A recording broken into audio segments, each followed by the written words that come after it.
આગામી દિવસોમાં વડોદરા મહાનગરપાલિકાની સ્થાનિક સ્વરાજ્યની ચૂંટણીને લઈને રાજકીય ગરમાવો વધી રહ્યો છે. તમામ રાજકીય પાર્ટીઓ દ્વારા પ્રચાર પ્રસાર પૂરજોશથી કરવામાં આવી રહ્યો છે. તેવામાં હવે વડોદરા મ્યુનિસિપલ કોર્પોરેશન પણ નવી બોડીની સ્વાગત માટે તૈયારીઓમાં લાગી ગયું છે. મળતી માહિતી મુજબ નવી ચૂંટાઈને આવનાર બોડીના સોગંદવિધિ સમારોહને ધ્યાનમાં રાખીને મહાનગરપાલિકા ખાતે ખાસ તૈયારીઓ શરૂ કરવામાં આવી છે. મેયર, ડેપ્યુટી મેયર તેમજ સભાખંડ સહિતની ઓફિસોમાં રંગરોગાન અને ફર્નિચરની મરામતનું કામ પૂરજોશમાં ચાલી રહ્યું છે. સમગ્ર મહાનગરપાલિકા પરિસરને નવો લુક આપવા માટે તંત્ર દ્વારા ઝડપથી કામગીરી કરવામાં આવી રહી છે.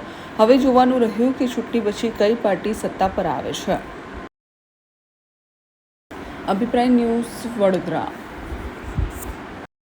વધુ સમાચાર જોવા માટે અમારી યુટ્યુબ ચેનલને સબસ્ક્રાઇબ કરો અને જોડાયેલા રહો ફેસબુક, ઇન્સ્ટાગ્રામ અને ટ્વિટર પર.